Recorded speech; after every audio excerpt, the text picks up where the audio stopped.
বিসমিল্লাহির রহমানির রহিম। মধ্যপ্রাচ্যের ইতিহাস, অটোমান বংশ, আঙ্গোরার যুদ্ধের ঘটনা। অটোমান সাম্রাজ্যের ইতিহাসে সুলতান প্রথম বায়জিদের রাজত্বকাল ছিল গগনের তারকার ন্যায় উজ্জ্বল ও দীপ্তমান। সুলতান প্রথম মুরাদের মৃত্যুর পর তার পুত্র বায়জিদ ৩৪ বছর বয়সে সিংহাসনে আরোহণ করেন। তার পিতার ন্যায় তিনি সাহসী ও সামরিক নৈপুণ্যের অধিকারী ছিলেন। বাইজিদের রাজত্বকালের উল্লেখযোগ্য ঘটনা হল আঙ্গোরার প্রান্তরে তৈমুরের সঙ্গে সংঘর্ষে লিপ্ত হওয়া। আঙ্গোরার যুদ্ধের ঘটনা। ১৪০০ খ্রিস্টাব্দে তৈমুর এক বিরাট বাহিনী নিয়ে এশিয়া মাইনরে অবস্থিত থিবার্স দুর্গ আক্রমণ করলেন।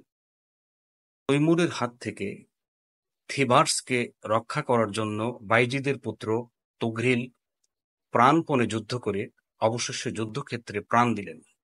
দীর্ঘ ১৮ দিন অবরোধের পর থিবার্স তৈমুরের অধিকারে আসল। ১৪০২ খ্রিস্টাব্দে তৈমুর এশিয়া মাইনরের অভিমুখে যাত্রা করলেন। তৈমুরের উদ্দেশ্য ছিল বাইজিদের সাথে মোকাবেলা করা। তৈমুরের সাথে ছিল ২,৫০,০০০ সৈন্যের সুসজ্জিত এক বিশাল বাহিনী। তৈমুরের পুত্র শাহজাদা মুহাম্মদের উপর এ বিশাল বাহিনীর মধ্যভাগ পরিচালনার দায়িত্ব অর্পণ করা হল। এতে ছিল সমরখন্দের ৮০টি সেনাদল ও তাদের দলপতিবৃন্দ। প্রধান সেনাপতি নুরউদ্দিন তৈমুরের সাথে রইলেন। তৈমুরের হাতে থিবার্স দুর্গের পতন এবং যুদ্ধে তার পুত্র তুঘ্রিলের মৃত্যুর সংবাদ বাইজিদের নিকট পৌঁছালে তিনি দুঃখ ও শোকে ভেঙে পড়লেন। ঠিক সেই মুহূর্তে অটোমান সেনাবাহিনী কনস্টান্টিনোপল অবরোধে ব্যস্ত ছিলেন। সুলতান বাইজিদ এ অবরোধ মুলতবি রেখে তৈমুরের সাথে মোকাবেলা করার জন্য এশিয়া মাইনরের দিকে রওনা হলেন। বাইজিদের মোট সৈন্য সংখ্যা ছিল ২০ লাখের উপরে। এ যাবৎ বাইজিদের সৈন্যবাহিনী কেবল জয়ই দেখেছে। কাজেই বাইজিদ ছিলেন স্বীয় জয় সম্পর্কে একেবারে সুনিশ্চিত। ১৪০২ খ্রিস্টাব্দের জুলাই মাসে আঙ্গোরার প্রান্তরে ঠিক মধ্যখানে দু বাহিনী মিলিত হন। এ প্রান্তরেই সংঘটিত হল সে যুগের অন্যতম শ্রেষ্ঠ যুদ্ধ। তুমুল যুদ্ধ চলল। তুর্কি বাহিনী প্রথম আক্রমণ পরিচালনা করল।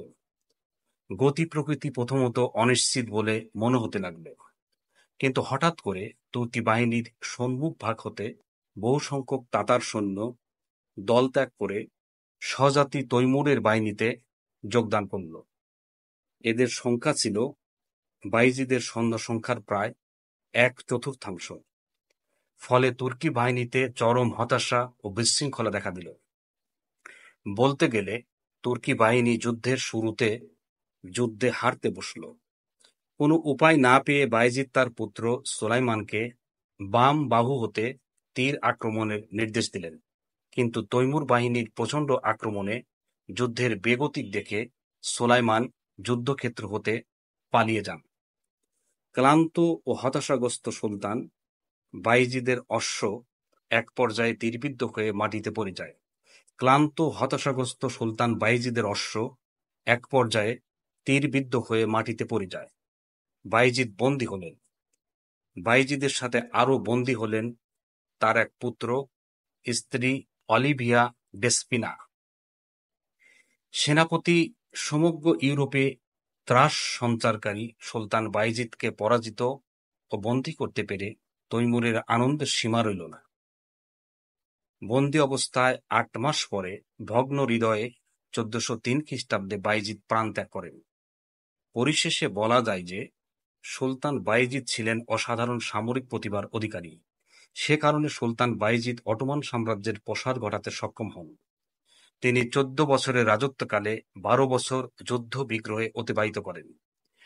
আর আঙ্গোরার যুদ্ধে প্রাণপণ যুদ্ধ করেও বাইজিদ বিজয় লাভ করতে পারেননি।